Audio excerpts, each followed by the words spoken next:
Every day, something dramatic happens in the Caribbean that affects our lives. We'll give you the details. We'll give you the facts on Caribbean Perspective with Eddie Frederick. Host Eddie Frederick. So glad you can join us.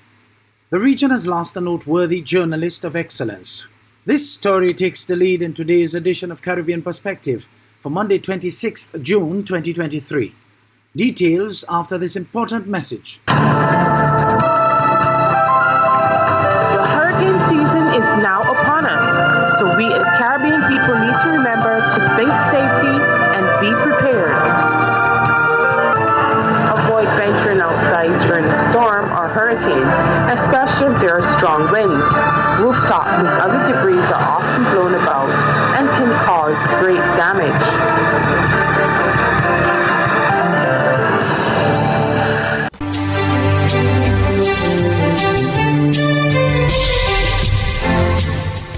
Welcome back.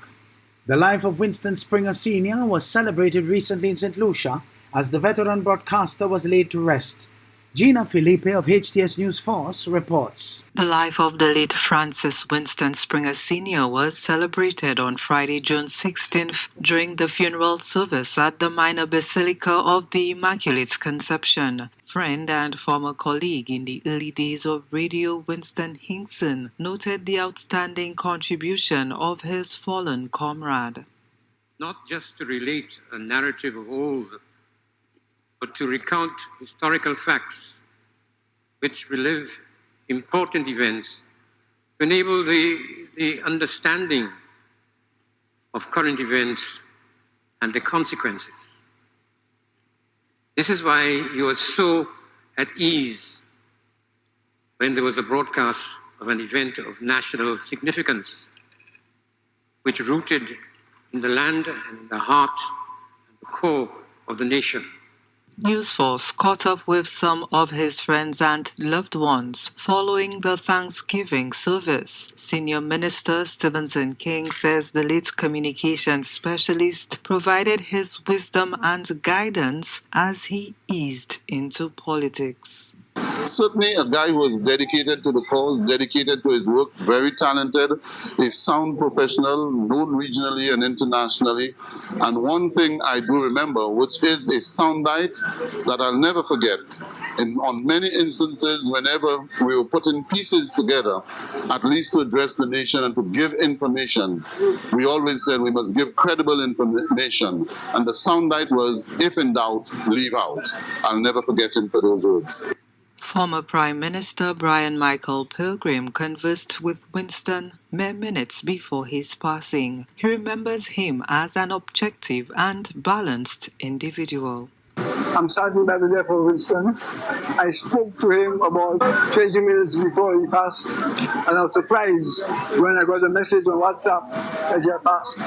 I immediately called my brother Vance to inform me of the situation, and while Vance was speaking to me, Vance told me he's just getting the same message, so it might be true.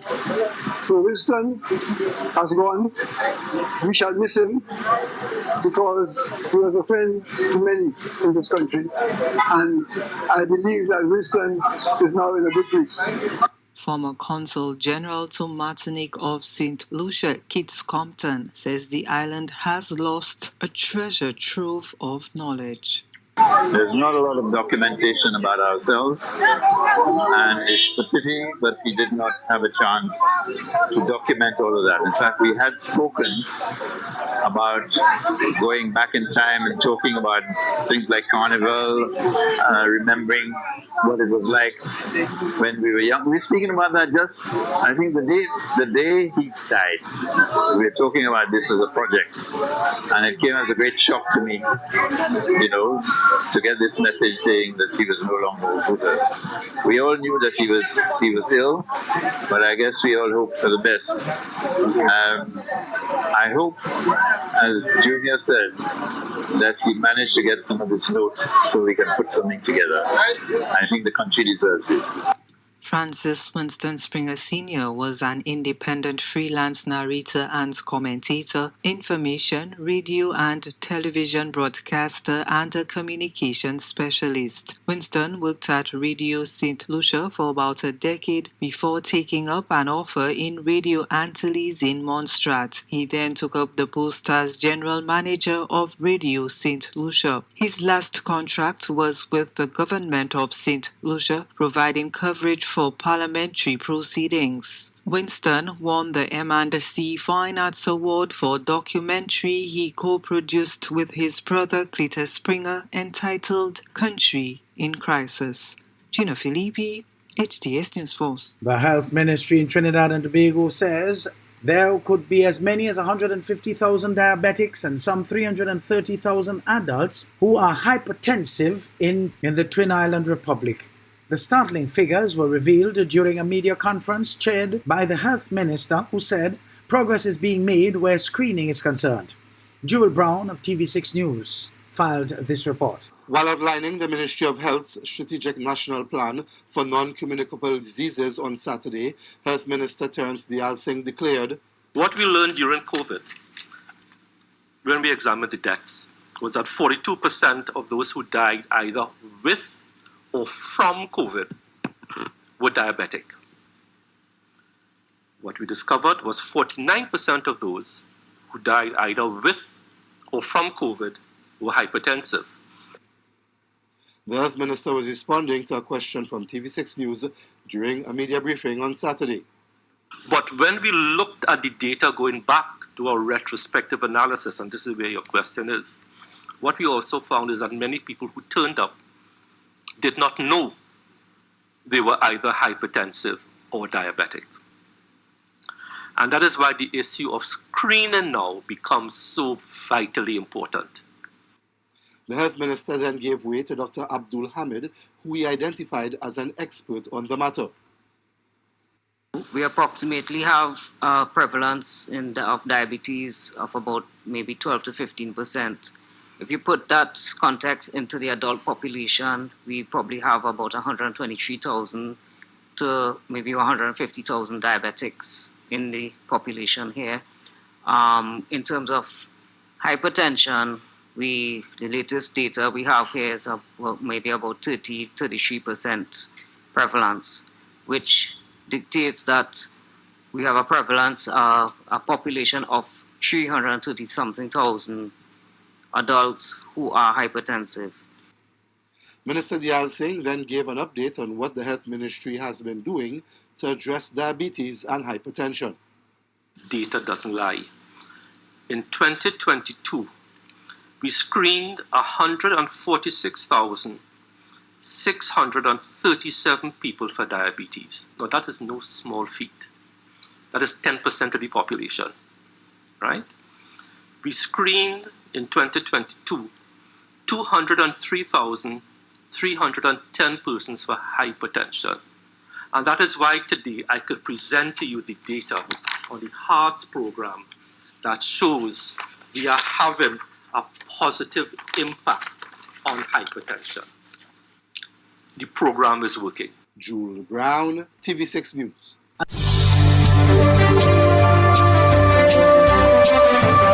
You're listening to Caribbean Perspective with Eddie Frederick.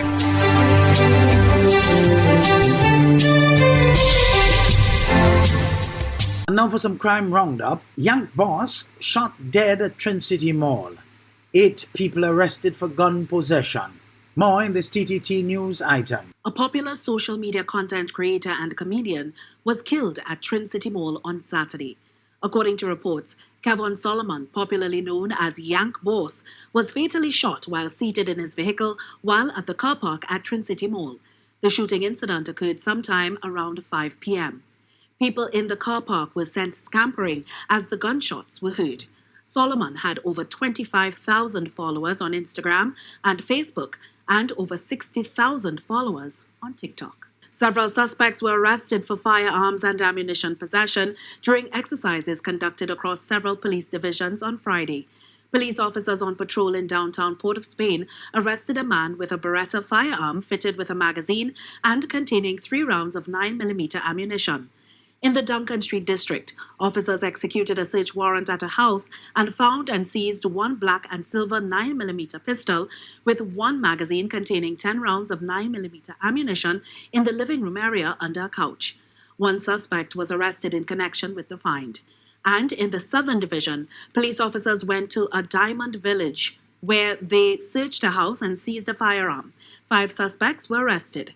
In the Valencia district, one suspect was arrested for possession of a Taurus revolver loaded with 4 rounds of ammunition, 1 spent shell, and 7 additional rounds of ammunition. The state of the political opposition in St. Kitts and Nevis will consolidate the power and strength of the St. Kitts and Nevis Labour Party, despite challenges facing the government. That's the view of political analyst Peter Wickham. Andre Huey of SKN Newsline has more. I honestly think that we're at a stage now in the case of St. Kitts and Nevis, at the federal level, where our attention is so distracted by the opposition realities that we haven't started to look at the government. And I don't think that Dr. Drew's government has been doing a bad job. I don't know that they have been doing an outstanding job, but in the final analysis, our ability to look at their performance is usually set against the context of what's the alternative. And, frankly, I think that even if Dr. Drew is not hitting 6s and 4s, he can essentially poke singles for quite some time before we will be in a position to analyze properly what he's doing wrong. He has the opportunity to make several enforced errors because the reality is that the focus right now is on the opposition, and the opposition has demonstrated it is woefully unable to pull itself together. There's no sign of unity on the opposition benches. So even if he were to lose a member, through some issue that he had to fire one of them or something of that nature, even if he were to crack the whip and impose discipline, his government strength comes not from the fact that he has a large number of seats. It is numerically a weak government, but the reality is that it is made strong by virtue of the fact that the opposition is the focus. So I think the attention of St. Kitts and Nevis right now is more distracted by the confusion on the opposition benches, and I think that people are less focused on what's happening at the level of the federal government. And again, Dr. Drew is clearly not doing a disastrous job, and against that background, I think that people will continue to say they will give him a passing grade, and wait until there is something available on the other side that seems more practical. The opposition political parties on St. Kitts have, in spurts, publicly criticized the policies of the Labour administration, and in very rare instances has the government been criticized by the opposition leader, Premier Mark Brantley. The government, on the other hand, has been touting its accomplishments since taking office and has argued that a lot of time was spent fixing the wrongs of the previous administration. I'm Andre Huey for SKN Newsline. Parliamentary debate in St. Kitts and Nevis has taken on a markedly different tone, with members of the public complimenting the reduced disagreements between opposing members of Parliament, constructive debates, and the efficient functioning of the House sittings. Andre Huey again of SKN Newsline reports. That's according to Attorney General Garth Wilkin. He was sharing his insight into the current dynamic within the Parliament on Wednesday's edition of the radio and television program In Focus.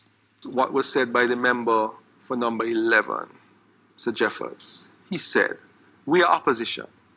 But if we see legislation come into Parliament being brought by the government, and we believe it's good legislation, what is the point of opposing?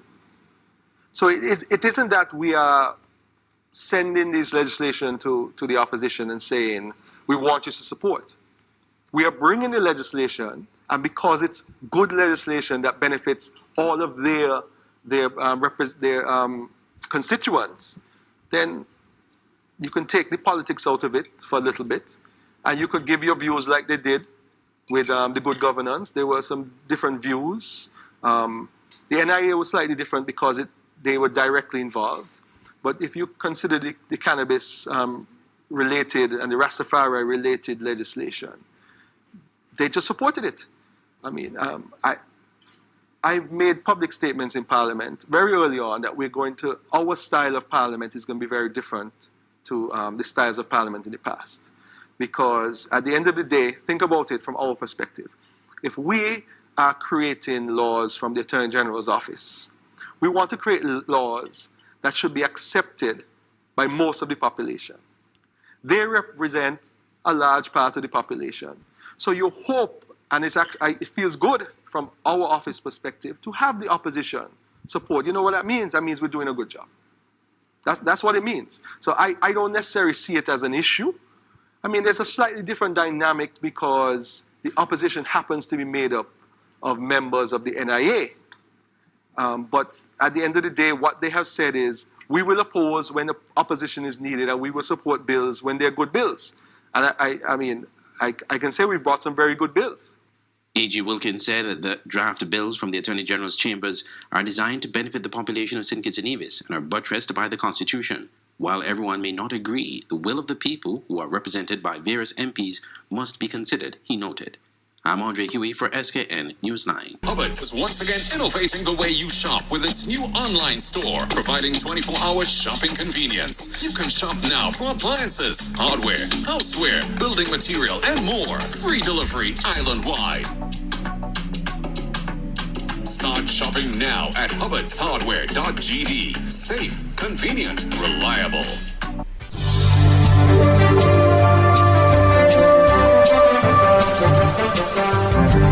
I am Eddie Frederick. This has been Caribbean Perspective, a whole new approach to highlighting developments in the Caribbean. In the meantime, please continue to log on to CaribbeanPerspective.com for more daily news and more.